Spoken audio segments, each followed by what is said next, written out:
Hi guys, coming at you today with another deck profile. This is one that I haven't played yet.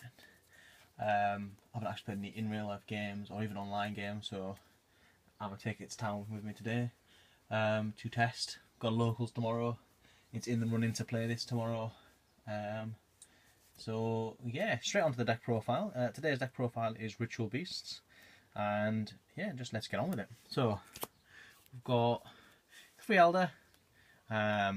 Kind of one of the engines of the deck.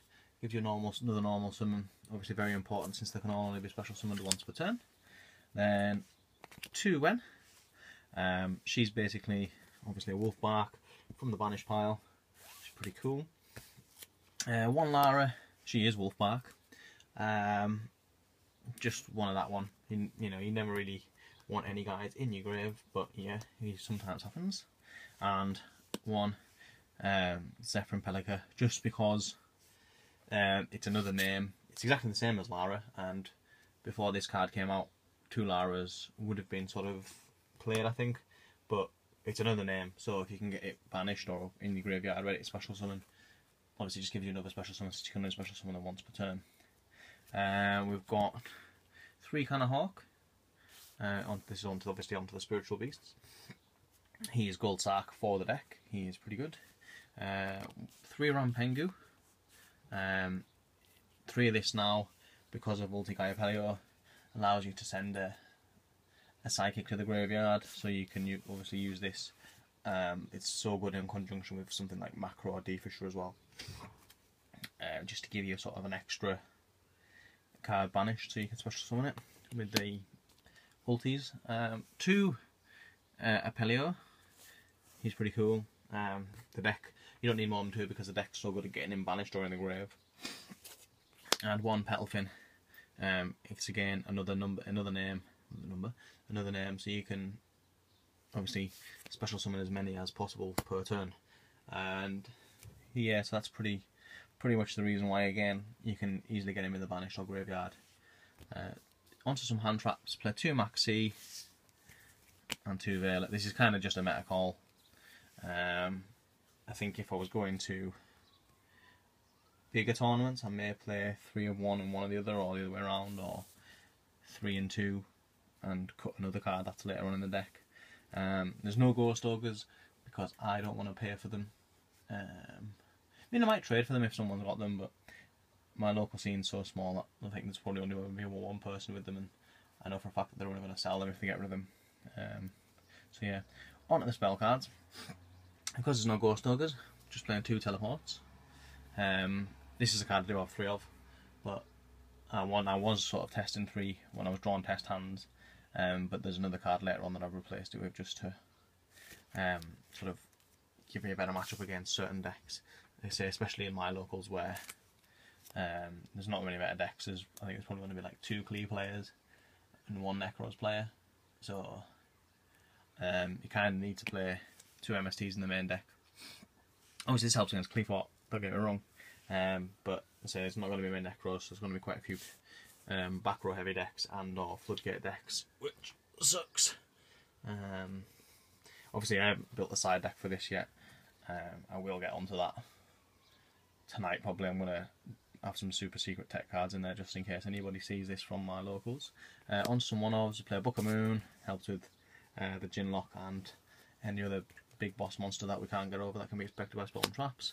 1 D-Fisher, as I say, if you use that with Rampengu, you can get like a ton of searches. It's always cool. 1 Soul Charge. This card, in theory, is tremendous in this deck because it just lets you resolve, lets you get all your monsters back from the graveyard if and when they go there through Hawk's Ulti Hawk's effect, and yeah, it just lets you do some silly stuff and set up really well, because this deck's all about the setup and then blowing your opponent away into like 2 to 3 turns probably. 1 Raigeki, that's because it's Raigeki. 1 Foolish Burial, it just helps you sort of set up for the ambush plays again. And again with D-Fisher it's just insane. Obviously if you open that D-Fisher and whichever one Wen, it's pretty cool. Or even if you open that and Lara, you can special summon and you can do some other plays. 1 Bombs. I might try 2 out of this one. Like Book of Moon might come out for a second one of this, just to help with OTKs and dodge certain things. Not that you really need to dodge much, to be honest. And 1 gold sarcophagus, just because it's like your 4th kind of hawk.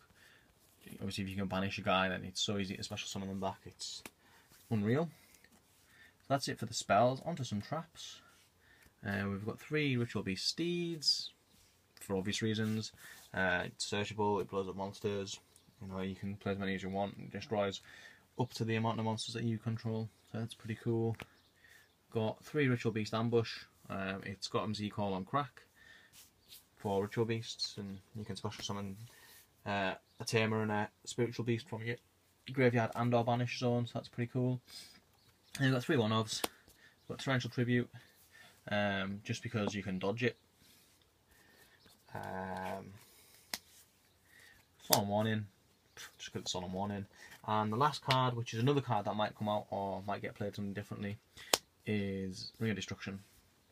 So yeah, like this will probably be the first card that I side deck out, but it's, especially if the opponent sees it, but it is, in theory, it's pretty cool. So we'll have to wait and see. I'm going to go and test this today, see how it plays and whatnot. Don't know what decks people are bringing in today, but whatever. Onto the extra deck, we've got 2 Ulti-Gaia Pelio, 1 for summoning off Bonds normally, and 1 for banishing with Rampengu. So yeah, don't really need a third of that one. And then we've got 3 Ulti Apelios, again 1 for banishing with Rampengu, and then 2 for summoning and smashing your opponent's teeth right into the floor. 3 Ulti Canahawk, this is the engine of the deck, this lets you search. Again, it's probably usually going to be 1 to banish and then 2 to play with, obviously with Rampengu. And 2 Ulti Petal Fins, again 1 to summon and 1 to banish, because you don't want to draw your Petal Fin because it's a bad draw. So your Rampengu player will usually be banish this, send the Petal Fin. You know, unless you've got other players, of course, then you're gonna do that. But you will probably end up doing your Petal Fin at some point. And then we play 5 Exceed monsters. These are just literally ones that I have. 1 Castell, 1 Diamond Dire. This I might change later on today because I've got some other things in my folder that I might change it to. 1 Exiton Knight because it's Exiton Knight. $1. It's pretty cool. And 1 Gaga Cowboy. So let me know what you guys think about this deck. Like I say, I might be taking it to locals. Ooh, one thing that I will show.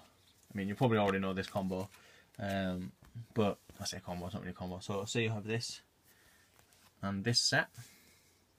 So your opponent, for example, Pendulum summons a load of monsters, and then on the summon, you activate this effect as long as you've got 2 banished.